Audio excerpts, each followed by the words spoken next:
নমস্কার বন্ধুরা, সম্বাস কুকিং আপনাদের স্বাগত। আজকে আমি রান্না করব নিরামিষ সয়াবিনের তরকারি। নিরামিষ সয়াবিনের তরকারি করার জন্য এখানে আমি 200 গ্রাম সয়াবিন নিয়ে নিয়েছি। চলুন দেখে নেওয়া যাক কীভাবে আমি রান্নাটা করি। সয়াবিনে আমি পরিমাণ মতো জল দিয়ে ভিজিয়ে নিয়েছি। এবার আমি সিদ্ধ করে নেব।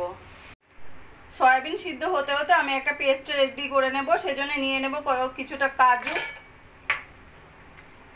4-5টা শুকনো লঙ্কা, একটু আদা, একটা টমেটো আর 1 চামচ টক দই। সবকিছু মিশিয়ে আমি পেস্ট রেডি করে নেব। সয়াবিন আমি 5 মিনিট মতো সিদ্ধ করে নিয়েছি। এবার আমি সয়াবিনটা নামিয়ে রাখবো। কড়াইতে তেল গরম করে দিয়ে দেবো জিরে, তেজপাতা, 2টো এলাচ আর লবঙ্গ ফোড়ন। ফোড়ন একটু সোনালি হলে আমি 2টো বড় সাইজের আলু ডুমো ডুমো করে কেটে নিয়েছি, সেই আলুগুলো দিয়ে দেব। সব আলুগুলো দিয়ে দিয়েছি। আলুগুলো আমি একটু সোনালি করে ভেজে নেব।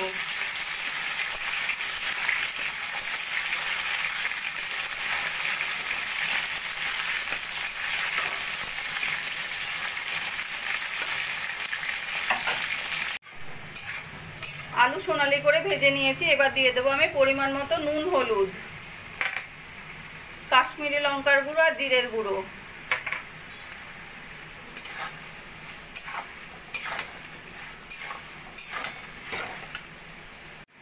দিয়ে দেবো কাজু, টমেটো, টক দই, শুকনো লঙ্কা দিয়ে যে পেস্টটা করে নিয়েছি সেই পেস্টটা দিয়ে ভালো করে মশলাটা আমি কষিয়ে নেব।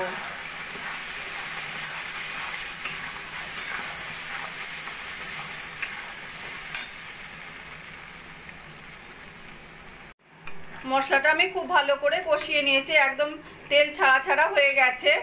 এবার দিয়ে দেবো আমি সিদ্ধ করে রাখা সয়াবিন। সয়াবিনগুলো ভালো করে মশলার সঙ্গে মিশিয়ে নেব।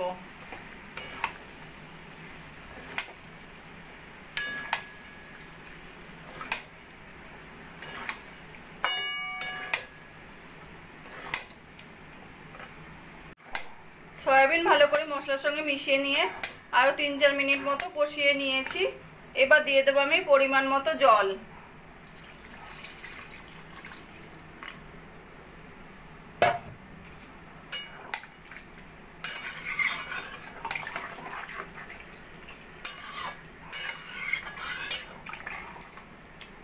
জল দিয়ে আমি লো ফ্লেমে 5 মিনিট মতো রান্না করে নেব।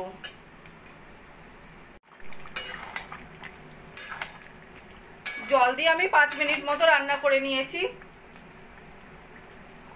আলুগুলো সুন্দর সিদ্ধ হয়ে গেছে আর সয়াবিনগুলোও সুন্দর সিদ্ধ হয়ে গেছে।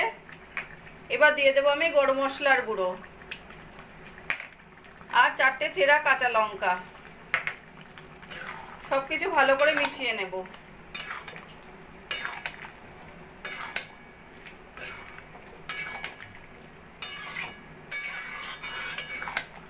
মিশিয়ে নিয়ে এবার আমি গ্যাসটা বন্ধ করে দেব।